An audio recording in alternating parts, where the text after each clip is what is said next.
You are the only variable, and you need to really focus on that and understand some of the things that you can do to bring more value, not only to your company, but to your family, to the marketplace, to society as a whole. And as you start working harder on yourself than you do on anything else, that's when things really start to really, come into fruition, if you will.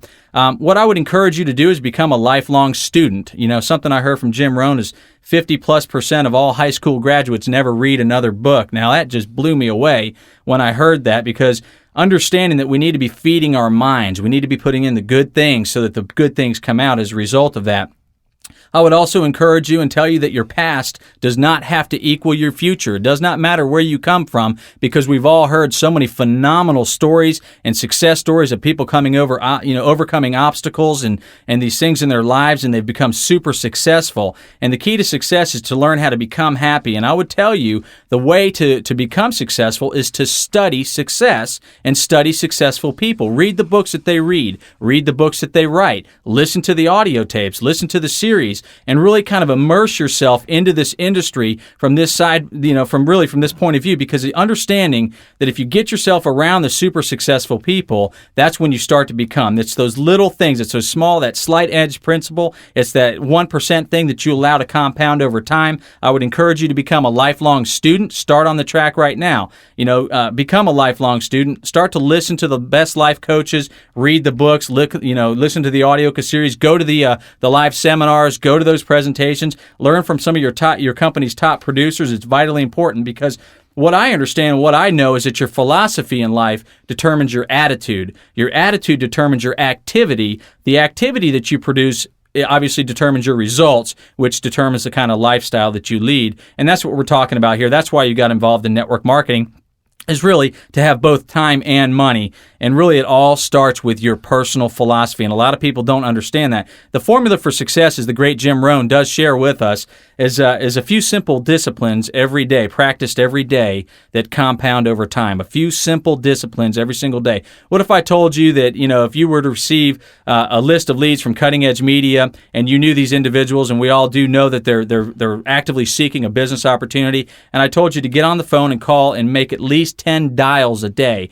to try to contact those. Is it easy to do that? Absolutely, it's easy to do that. The problem is, and which leads us to the formula for failure, is a few errors in judgment that compound over time. The problem is it's easier not to do that. And I think that understanding that the formula for success is just to do those simple disciplines, you practice those every day, you let those compound over time, and don't let that formula for failure, where the few errors in judgment, where you say, well, maybe I'll make the calls a little bit later.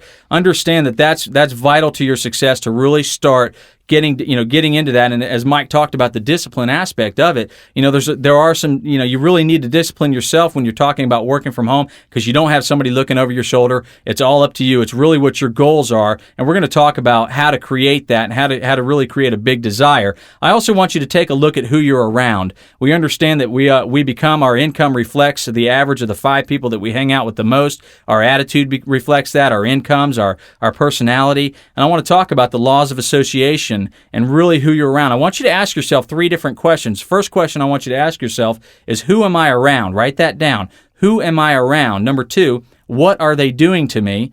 And number 3, is it okay? And the bottom line is, when you ask yourself, who am I around? What are they doing to me? And is it okay? What you'll find out is, if you don't like those answers, there's 3 choices that you have. Number 1, you can limit your associations. Spend less time with the negative brother-in-law. Spend less time with the old high school friend or the college friend that's still partying in happy hour and spending most of his time down at happy hour, his or her.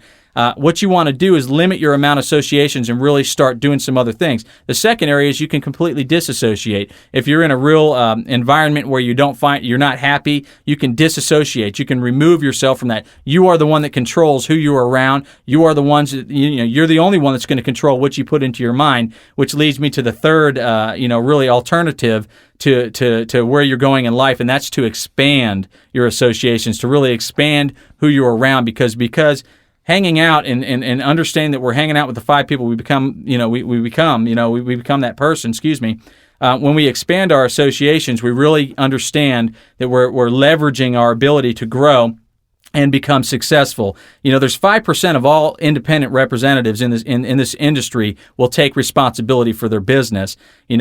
How you respond to things, you understand that the top 5% take that responsibility. If you look at life as a whole, we've heard the statistic, Mike, that the top 4 or 5% in life in America at the age of 65 become independent and become independently wealthy. That leaves 95, 96% of all individuals out there that, don't become successful. Well, it kind of rings true in this industry. We're a direct mirror reflection of society as a whole. The other 95% of independent people in this country, in this industry, have a tendency to blame other people. And I want to encourage people to really watch who you're around, protect yourself, protect your family, ask yourself, who am I around? What are they doing to me? Is it okay? And start to really understand that you want to limit your associations, and the most important one is to expand your associations. At the age of 24, when I started into this industry, I was listening to a tape series from Jim Rohn called The Art of Exceptional Living, and that is a series that absolutely changed my life because I really started to focus on, the positive things in life, and I started listening to those, and I started realizing that some of the folks that I was around, I didn't need to be around because I was turning into those individuals. And that's kind of a scary story, really, when you start to think about that. And so what I decided to do right then, because I wanted to become successful, I had a true desire, I had that passion, that white heat in my gut to become successful. And so what I decided to do was to study success. We all went through elementary school, we went through middle school, high school, whatever level of education that you actually accomplished and worked your way through.